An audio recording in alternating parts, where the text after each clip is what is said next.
Hi, this is Jeff Cohen, and I'm on today with Cynthia Stine, author of the book Suspension Prevention. Cynthia, thank you for joining us. Thanks for having me. I wanted to ask a couple questions today about suspension prevention and Amazon, and get your response so we can share with our audience. So let's just get started. Okay. Many people out there really believe that Amazon is suspending more accounts. I'm curious if you believe that that's true, and if it is, why do you believe that trend is happening? Absolutely is true. And the reason why it's happening is because Amazon changed their algorithm last year for product quality issues. So, whereas it used to track sellers primarily by performance metrics, now they're also looking at product quality metrics. And the thing is, they forgot to tell the third-party sellers that they were doing this, and they didn't give us any new metrics to work with. And so a lot of sellers have been caught by surprise and suspended, not even realizing that anything was wrong. Can you give me a quick example of a product quality issue versus an account quality issue? Sure. So like a performance metric might be something like late shipments or sending the wrong item or performance-oriented things like that. Product quality is more about they might say the product is used, sold as new, or maybe it's defective, or it might be counterfeit or inauthentic. So these are things that are about the product versus how the product gets to the customer. Gotcha. Which activities are most likely to get somebody in trouble? Well, I kind of look at I guess the biggest activity that will get you in trouble is not paying attention to what's happening in your account because really what they're doing is they're going after sources of imperfect product. So they're going after people who drop ship, they're going after people who use liquidators, and closeouts and deep discounts, and they're going after people who do retail arbitrage and online arbitrage. And not because any of those activities are forbidden or disallowed on Amazon, but because they tend to produce more imperfect products that sellers are sending in. So, like if you buy from a liquidator, a lot of times that product is old. It may have shelf wear. It may be dirty, dusty, faded, and yet people are still sending it in as new. And then Amazon's buyers are mad. Gotcha. So Amazon isn't necessarily saying the world of retail arbitrage and liquidation is over. They just really want those sellers to identify their products properly. Yeah, and to make sure that they're really in gift-ready condition. So what may happen is you may get a shipment of stuff from your liquidator, and some of it's great, right? Perfect, shrink wrapped, everything. But some of the rest of it may not be, and that should be sold as used instead of new, or not sold at all. I mean, depending on what category it's in, obviously you can't sell used food or clothing, right? But that's what they're saying is, look, we understand that sometimes product is imperfect, and in that case, you should not be selling it as new. So sellers who understand that and who are willing to really inspect and pick through their inventory and pick out the best for new and get rid of the rest in some other way, those are fine. They can continue to do retail arbitrage and liquidation and all of that. And the same with drop shippers. They Amazon prefers if you have the inventory in-house, that you actually have it. But if you have a really good dropship partner who is reliable, consistent, and produces good product, they don't have a problem with you. They only have a problem when product is delivered late, when you have to cancel orders because your dropshipper doesn't have any more, or when the product is delivered in crappy condition to the buyer. Great. So Amazon provides me a ton of reports, and you said that some of the stuff's not available on reports. What is available on reports, and which report should I be paying the most attention to?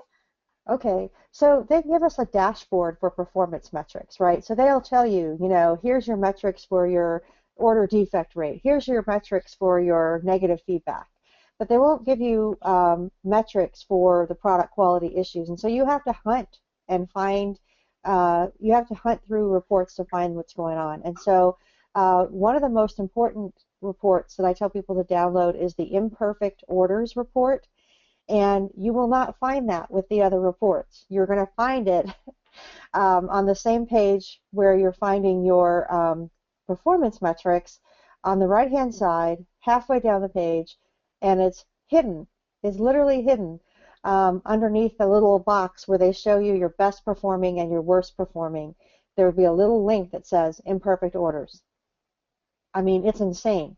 But that report is extremely helpful in identifying ASIN, like I sort it by ASIN, and so it's really helpful in telling you, whoa, I'm getting a lot of problems with this particular product. I need to look into this. And then the other reports is I tell people to look at their returns. So they should look at their returns every week and to check their customer messages and, of course, their negative feedback, of course. And usually by doing those together, you get a good picture of potential product quality issues. And so if you start seeing the same reason for return on an item over and over again, then you think, okay, I need to do something about this and fix the problem. Very cool. Very helpful. Thank you. I was curious. So you've written a book. It covers a lot of detail about what to do if you get suspended. But what are the basic tips that you provide or you can share with a seller to kind of help make sure they don't get suspended? Right. Well, and that is that's like part two of my book, Suspension Prevention, and I have 15 steps in there that sellers can take to kind of be proactive and preventative with their accounts. So if they can get their accounts cleaned up now and keep them that way, they're less likely to be suspended. And one of those steps is the reports that you and I just talked about, is to check them every week. Some of the other steps are all kinds of things like just really being, actually what it really boils down to for most of them is just being really proactive and aware of what's going on in their account. And like I said, so many of my clients, when they came to me, they just weren't aware. And once they were aware, they were like, okay, we got to do this. So I tell people, forewarned is forearmed. And if you know what Amazon's looking for, then you can track it. Awesome. So that's prevention, but let's just say I wake up one day and I get that dreaded letter, and it's on a Saturday afternoon. Can I do something about it immediately? Do I need to wait till Monday? Can I do it on my own? Do I have to hire a specialist like yourself? And if I am looking for a specialist, what should I be looking for? Okay, well, that's a lot of questions. Basically, if you're suspended on a Saturday and you want to hire someone like me, it's going to cost you more, but you can. We did 3 expedites this weekend, so just to give you an idea. And But some people are able to get themselves reinstated. And things that I tell people, themselves, I tell them is when you look at what Amazon has said is the problem, take responsibility for it, fix the problem, and then proactively tell them how you're going to make sure it doesn't happen again in the future. Because that's what Amazon wants to know. Like, they understand you're going to fix today's problem, but how do you make sure it never happens again? And so that's a piece that a lot of people miss in their plans when they submit them to Amazon. The other thing is a lot of people are asked for invoices, and sometimes they don't submit good invoices or they even make them up. And so that is a no-no. And then lastly, I would just tell people, if you're going to do it yourself, then really have someone else look at it. Even, it doesn't have to be me. It can just be a fellow seller, but someone who's not emotionally involved. Because some of the mistakes that my clients make in their own appeals is they're very emotional. They spend a lot of time telling Amazon what a great seller they are and how long they've been selling and how much business they do on the platform. And all of that's irrelevant because A, Amazon already knows that, and B, the person looking at the appeal is a guy in India. He really doesn't care. And so they just want you to answer the questions. They just want to check, check, check, check. And so that's the kind of advice I give someone who's going to do it themselves. And obviously, this is what I do for a living, and so people can hire me.